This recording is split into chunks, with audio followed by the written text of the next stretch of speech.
The whole world is governed by laws, the universe, in fact. Laws. We call it the law of electricity. We call it the law of gravity. There's mathematical laws, there's physical laws, speed and velocity laws, agricultural laws. There's all kinds of laws. Now that we find ourselves on the spinning planet, you just have to learn what I call the setup. Learn the setup. Life's setup. Now, we didn't set it up, but we're here, so you got to learn it. And we should learn the setup for two basic reasons. Number one, to keep from getting hurt. It's one of the major reasons for learning, so you won't get hurt. See, economically, socially, personally, you can get hurt just not knowing. Ignorance is not bliss. Ignorance is poverty. Ignorance is tragedy. You got to know, or you're going to get hurt. It's good to know not to walk out the 10-story window. That's excellent information. Now, what if a guy didn't know and he walks out? Now he's dead at the bottom. Somebody says, well, the poor guy didn't know. You got to know, or you're going to get hurt. Okay. Now, here's a parenthesis. You don't have to like the setup. I don't ask you to like how it is.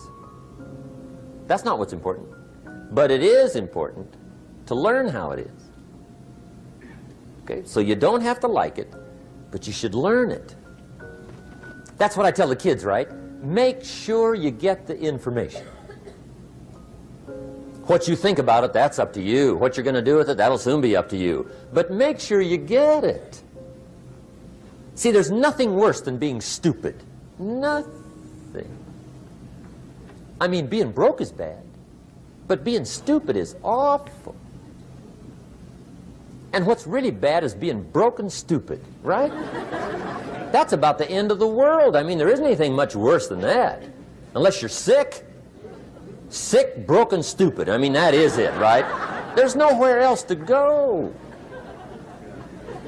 So make sure you get the information. It's key. You don't have to like it, but learn it. If this big monstrous thing lifts up in the sky, hangs there for a little while, cuts loose, comes crashing down, boom, shakes the ground for 5 miles. And then this big monstrous thing lifts back up in the sky, hangs there for a little while, cuts loose again, comes crashing down, boom, shakes the ground for 5 miles. It just keeps doing it, this big monstrous thing, lifting up and then crashing down, boom. Now, you might come along one day and say, that's got to be a stupid arrangement. Which is okay. You're entitled to your opinion. But the first thing you should learn to do is get out from under it, right? That's number one.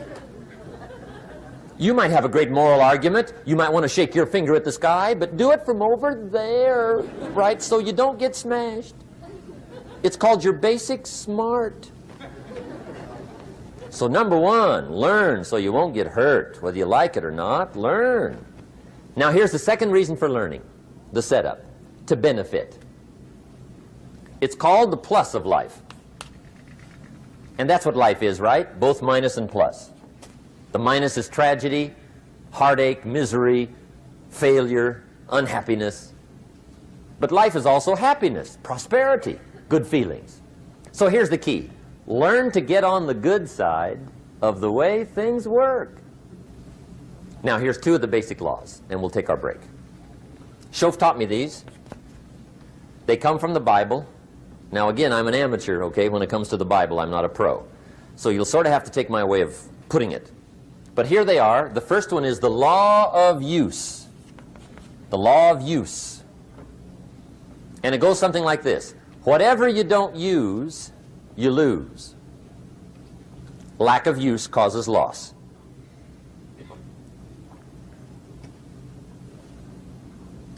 On this planet, maybe not the next one, but on this one, if you tie your arm to your body, leave it there long enough, you'll never use it again. It's over for the arm. Now, it may not be over, but it's over for the arm. The only way to keep the use of this arm is what? Keep using it. If you quit, you lose automatically. They don't bring it up for a vote. You lose automatically when you quit. Now, the same thing that goes for your arm goes for your brain, mentality. The same thing goes for all the human virtues. Ambition, unused, declines. Strong feelings, unused, diminish. It doesn't grow, it diminishes. Faith, unused, decreases. It's a law. Vitality, unused, diminishes. Energy, unused, decreases. The guy says, well, I'm going to save up my energy. You can't do that. That's like trying to save today, put it on the end of the year. See, you can't do that. They'll come take you away. If you don't use today, what? It's lost. The guy says, well, I'll work twice as hard tomorrow to make up for it. See, that's foolish. You could have done that anyway. Today, unused is lost. A talent unused is lost. An ability unused is lost. So here's one of the key expressions of the evening. Take a new inventory of yourself. Starting tomorrow, new project. Take a new inventory. And make sure that all of your talent and ability and mentality and ingenuity and vitality and strong feelings, faith, courage, make sure that all you've got's being used. Otherwise, you lose. Now, one of the best illustrations of the law of use is a Bible story called the Parable of the Talents. The talent story. Interesting story if you haven't read it in a while. Just review it. It's a good story. An ancient story. It says there was a master with 3 servants. He got them together one day and he said to the 3, I've got these talents. And in those ancient days, a talent was a measure of gold. And he said to the 3 servants, take these talents and see what you can do with them while I'm gone. He said, I'm taking a journey and I'll be gone for a while. When I come back, we'll get together, go over the book, see how you did. He said, here's 5 of these talents for you. 5. Here's 2 of them for you. 2. And here's 1 for you. 1. The master said, take those talents, see what you can do with them. When I come back, we'll get together, we'll go over it all. The servant said, okay, master takes off. According to the ancient story, the master comes back from his trip. When he gets back, he gets the 3 servants together, and as he said he would, he asks, how did it go with those talents? You were 5. What happened? That servant said, well, I took the 5 talents you gave me and I put them to work. A little shaky at first, but he said things finally got rolling. And he said, I poured it on. And he said, my talents grew to 7, 8, 9, 10. He said, I doubled my talents from 5 to 10. Books will show. Master said, one heck of a job. Or something like that. He said, I gave you 2 talents. What happened? That servant said, about the same thing happened to me. I put those 2 talents to work, poured it on. They grew to 3 and then to 4. He said, I doubled my talents from 2 to 4. Books will show. Master said, well done. He said, I gave you 1 talent. What happened? That servant said, well, I took the talents you gave me and I carefully wrapped it and I dug a hole and buried it. And camouflaged it, I suppose, right, so nobody would steal it. And he said, fortunately, nobody got it. And he said, I knew you were going to be here today, so I dug it up. Here it is, safely wrapped. I did not lose it while you were gone. According to the ancient story, the master said, take that talent away from him and give it to the man that's got 10. Now you might say, well, I don't like that arrangement. The poor guy's only got 1 talent. He's already got 10. It ought to be more even. Remember, I didn't ask you to like it. But this one I would ask you to learn, because it simply means whatever you do not employ, you forfeit. It's a law. So learn well the law of use. Now here's the second one, and we're going to take our break. Second law from the Bible. This one we've heard since we were small, I'm sure. It's called the law of sowing and reaping. In fact, we've probably heard it so often we could quote it. It says, whatever you sow, what? You shall reap. Fairly blunt, hopefully clear. Here's my first suggestion on the law of sowing and reaping. Don't try to beat it. You might as well try sitting on the sun in the morning. Keep it from coming up. You'll have better luck. Whatever you sow, you reap. Now, for a fair share of my life, I'm a bit mixed up on how all this applies. Among a lot of things I was mixed up on. I knew I wasn't reaping too good. That I understood. My problem was I was confused about what was causing it. Remember me with the funny list? I thought those are the reasons why it isn't working out well. And then Mr. Schoaf gave me the clue that helped me figure it all out. He said, Mr. Rohn, I have another answer for you. There's another way to quote this law that'll show you where the problem is so you can go to work on it right away. All you need to know is where the problem is, then you can go to work on it. So he quoted me the law another way, and I found out what my problem was. Here's the way you quote the law. Whatever you reap is what you've sown. Now I knew what my problem was. Whatever you reap is what you've sown. If you don't like the crop, who do you look up? Answer, whoever planted it.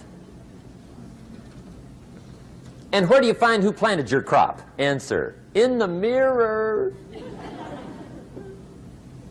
What I finally learned to do come fall was to go to the mirror. That's where you go. And if necessary, you say, a few skinny carrots?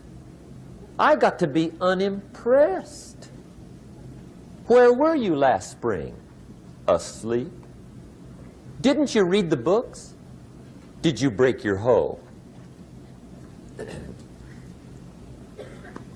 Let me give you 7 key points to the law of sowing and reaping. Let's tick right down through the list of 7, and it'll be break time. 7 points to sowing and reaping. Here's part of the philosophy that really helped me to make some changes in life direction. Number 1, the law of sowing and reaping is negative. That's number 1, which simply means if you sow bad, you reap bad. Now this is kind of 3rd grade, but it doesn't hurt to go over the basics. If you plant thistle seeds, you don't get pumpkins. Honest, no use looking for pumpkins. John says, how come no pumpkins? Come on, John. The law's negative. That's how come. Now here's number 2. The law's positive. Which simply means if you sow good, you reap good. If you plant pumpkin seeds, you don't get thistles. Not from pumpkin seeds. Mother Nature won't pull tricks on you over in the corner snickering, pushing new thistles and you planting pumpkin seeds. She won't do that. You will get pumpkins from pumpkin seeds, and the reason is because the law is positive. Now here's number 3. I got excited when I found out the full dimension of this. See, you do not reap what you sow, but rather you always reap much more than what you sow. So the 3rd key word is more. You don't get back what you put out. You get back much more than what you put out. And it works both positive and negative. On the negative side, it said, if you sow to the wind, you reap the whirlwind. So you've got to get ready for that, or you will be naive. See, anybody can, whether you will or not. See, that's the question. And here's a good question to ask. We are all buying somebody's plan. The question is, whose? Who's got you talked into doing what you're doing? Who's got you talked into your present plan? See, 10 years from now, you will surely arrive. The question is, where? But see, anybody, if you want to, can go searching for a good plan, pick it, and start working it. And sure enough, as the time passes, as it surely will 5 years from now, 10 years from now, then you'll be winding up wearing what you want to wear, driving what you want to drive, living where you want to live, become what you want to become. But now's the time to fix the next 10 years. And who can? Anybody. Here's number 6. The 6th key to sowing and reaping. This is leveling with you now, as we promised to do. There's one thing better than the truth, and that's the whole truth.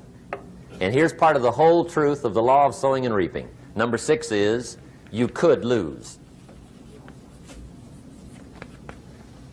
There are times when you just lose, no matter what you do. It's that kind of planet.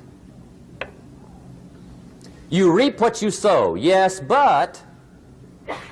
What does that mean, yes, but? Well, the farmer plants his crop in the spring, takes care of it all summer, loves his family, works 10, 12 hours a day, 6, 7 days a week, is an honorable man. Come fall, he's got a beautiful crop, and he deserves every bit of it. But the day before he sends the combines into the field, a hailstorm comes along and beats it all in the ground. Which means you lose. Somebody says, well, what did he do wrong? Answer, nothing. It's just that kind of planet. Sometimes it's going to hail on your crop and rain on your parade, so you got to get ready for that or you will be naive. That's just part of the life arrangement. And don't press me why. I was not in on some of the original decisions here, so I don't know how it got set up. But there's just times, sometimes you lose. That's part of life. But now here's number 7. The 7th key to sowing and reaping. And it goes like this. It's just another way to quote the same law. And it goes like this. If you don't sow, that's just another way to quote the law. If you don't sow, what? You don't reap. You don't even have a chance. So if you looked at your game plan tomorrow, you might come to the quick conclusion, I got to get some sowing going. How true. Get you some sowing going. And remember, you've got plenty of time. You've got all the time there is. Some people spend enough TV time to make a fortune. The latest article on television watching in this country, according to the latest article, the average television is on in this country in every household 7 hours a day, called the Big 7. I asked a guy one time what his TV cost. He said about $450. I said, you forgot to look at the price tag. He said, what do you mean? I knew he was a TV watcher. I said, that television costs you, in my opinion, at least $12,000 a year. To watch it, not to own it. Owning it's cheap. Watching it is what's expensive. And I said, hey, $12,000 a year is too much to pay to watch TV. That's too much. Pay a little, but not $12,000. And he's the guy that said, I hope pay TV never comes.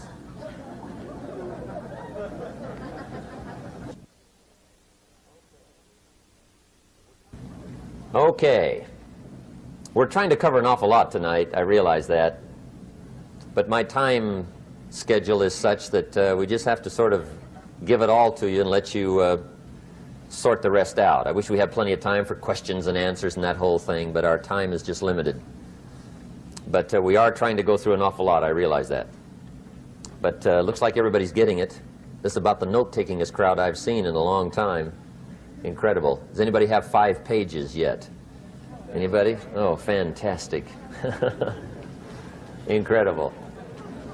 Okay. Maybe you heard the story about the preacher down in Texas, southern part of the country. He was an evangelist back in the horse and buggy days. And he was very good at being an evangelist, and a lot of people used to come and hear him preach. And one day he put up his tent in one of these Texas towns and expected a big crowd as usual, come and hear him preach. And he got there first night of the tent revival, walked in. 7:30, time to start. And to his surprise, the tent was empty. He thought, well, something must be drastically wrong. So he waited till 7:45, nobody showed up. 8 o'clock, zip. Finally, 8:15, one lone cowboy wandered up on his horse, tied his horse up outside, came in, sat down on the front bench, right, waiting for something to happen. The preacher thought, well, at least I better go down and talk to the cowboy. So he walks down, talks to the cowboy, and he says, "Cowboy, I'm the preacher." And he said, "I don't know what to tell you. Something's gone wrong." He said, "This tent was supposed to be full of people." He said, "I'm embarrassed." He said, "You're the only one that showed up." And he said, "I really don't know what to do." And the cowboy said, "Well, I'm not a preacher, so I really can't tell you what to do." You know, he said, "I'm just a cowboy." But he said, "I know this, if I went out to feed my cattle and only one showed up, I'd at least feed it." The preacher thought, hey, the cowboy is right. If you've got a good idea to share, you should share it, if there's 1 or 1,000. So he got kind of inspired by this conversation, and he jumped up on the platform and started to preach, as if the tent was full of people, just exploded. And he went for an hour and 15 minutes, just kept rolling. Finally, he quit. And when he finished, he came down off the platform, talked to the cowboy again. He says, "Well, cowboy, what did you think of my sermon?" And the cowboy said, "Well, I'm not a preacher, so I really can't tell." You know, he said, "I'm just a cowboy." But he said, "I know this, if I went out to feed my cattle and only one showed up, I'd feed it, but I wouldn't dump the whole load on it."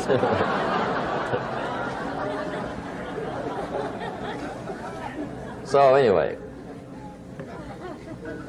if it seems like we're dumping the whole load tonight, I guess we are. But gosh, everybody's doing well. I'm having a good time.